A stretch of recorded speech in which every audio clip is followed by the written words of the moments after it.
সকলোকে জয় মাসি মোৰে জিজাছ ক্ৰাইষ্ট চেনেলটোত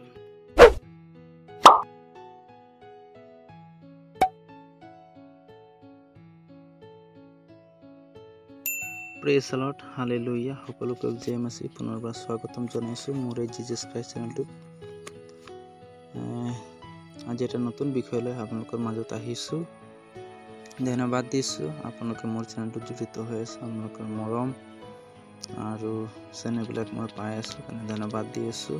ঈশ্বৰে আপোনালোকৰ জীৱনত আশীৰ্বাদ কৰক। আহক আমি টপিকটোলৈ আগুৱাই যাম। আজি আমাৰ টপিকটো হৈছে প্ৰভু যীশুৱে কেনেকৈ আত্মা দিলে। মই ক'বলৈ বিচাৰোঁ যে প্ৰভু যীশুৱে আমাক কেনেধৰণৰ আত্মা আমাৰ জীৱনত তেওঁ প্ৰদান কৰিছে, এই বিষয়লৈ আজি মই ছুটিকৈ আলোচনা কৰিম। আপোনালোকে বাক্য উলিয়াব চাব। 2 তিমথিয় 1:7 ইয়াত লিখা আছে, কিয়নো ঈশ্বৰে আমাক ভয়ৰ আত্মা নিদি শক্তি, প্ৰেম আৰু সুবুদ্ধিৰ আত্মা দিলে। আজি বাইবেল আমাক স্পষ্টকৈ ক'বলৈ বিচাৰিছে, তেওঁ আমাক যি আত্মা দান কৰিলে সেই আত্মাটো ভয়ৰ আত্মা নহয়, সেইটো শক্তিৰ আত্মা। আৰু সেই আত্মা পোৱাৰ যোগেদি আপোনাৰ জীৱনত আপুনি প্ৰেম পাব, সুবুদ্ধি, এক ভাল জ্ঞান লাভালাভ আপুনি কৰিবলৈ পাৰিব।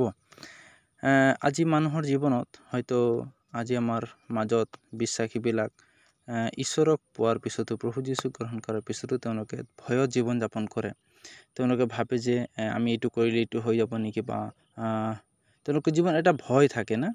চ' আজি মই স্পষ্ট কৰাই দিবলৈ বিচাৰোঁ, ঈশ্বৰে আমাক কৈছে যে আমাক ভয়ৰ আত্মা তেওঁ দিয়া নাই। যদি আপোনাৰ জীৱনত আজি ভয় আছে, তো মই ক'বলৈ বিচাৰোঁ সেই ব্যক্তিজন আজি নিজকে কি কৰিব লাগিব,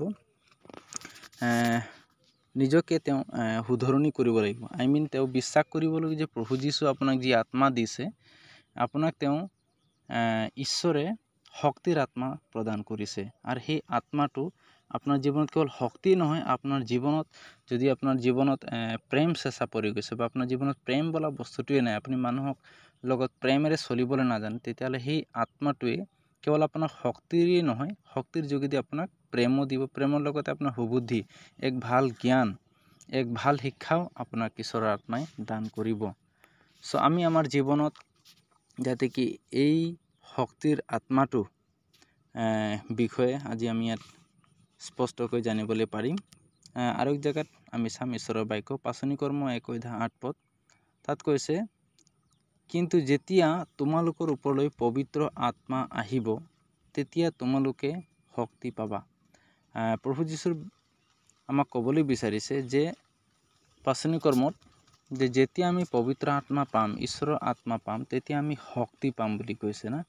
চ' আজি আমি সেই শক্তিৰ আত্মা পাইছোঁ নে নাই, আমি নিজৰ জীৱনত আমি লক্ষ্য কৰিব লাগে। যদিহে আমি পোৱা নাই, তেতিয়াহ'লে প্ৰভুক আমি বিচাৰিব লাগে।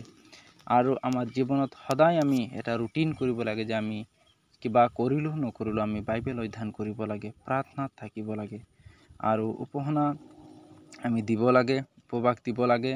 আৰু লগতে আমি এক পবিত্ৰতা জীৱন, এক ধাৰ্মিক জীৱন জীয়াবলৈ কাৰণে আমি সদায় এক চেষ্টা আমি নিজৰ জীৱনত ৰাখিব লাগে, যাতে কি আমি প্ৰভু যেনেকৈ ইচ্ছা কৰে সেনেকৈ জীৱন যাতে আমি জীয়াব পাৰোঁ।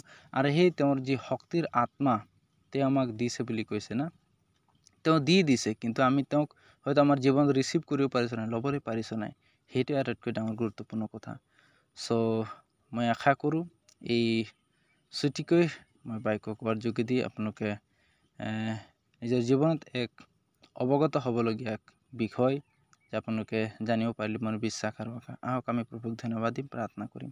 Praise the Lord, hallelujah, hallelujah, hallelujah. প্ৰভু যীশু, তোমাক ধন্যবাদ দিছোঁ, এই সুন্দৰ সময় তুমি দান কৰিলা, অনুগ্ৰহ কৰিলা। যি বাক্য মই পঢ়ো পাঠ কৰিলোঁ, মই নহয়, মোৰ মুখৰ দ্বাৰা তুমিহে ক'লা। যিমান মোৰ ইউটিউবাৰ প্ৰভু ছাবস্ক্ৰাইবাৰ ফেমিলিবিলাকে ৱাটচ কৰিব, শুনিব, সকলো জীৱনত তুমি আশীৰ্বাদ কৰিবা। আৰু তেওঁলোকৰ জীৱনত যাতে অৱগত হয় যাতে প্ৰভু, যে তুমি তেওঁক এক শক্তিৰ আত্মা তুমি দান কৰিছা। লৰ্ড, মই প্ৰাৰ্থনা কৰিছোঁ, যদি কোনোবা এই বিষয়ে যদি অৱগত হ'ব পৰা নাই, তেওঁক তুমি অৱগত কৰাবা। জানিবলৈ, বুজিবলৈ এক সুবুদ্ধি, এক ভাল জ্ঞান তুমি দান কৰিবা। ধন্যবাদ প্ৰভু, মোৰ প্ৰাৰ্থনা শুনাৰ বাবে। প্ৰাৰ্থনা তাই যীশুৰ নামত, আমেন।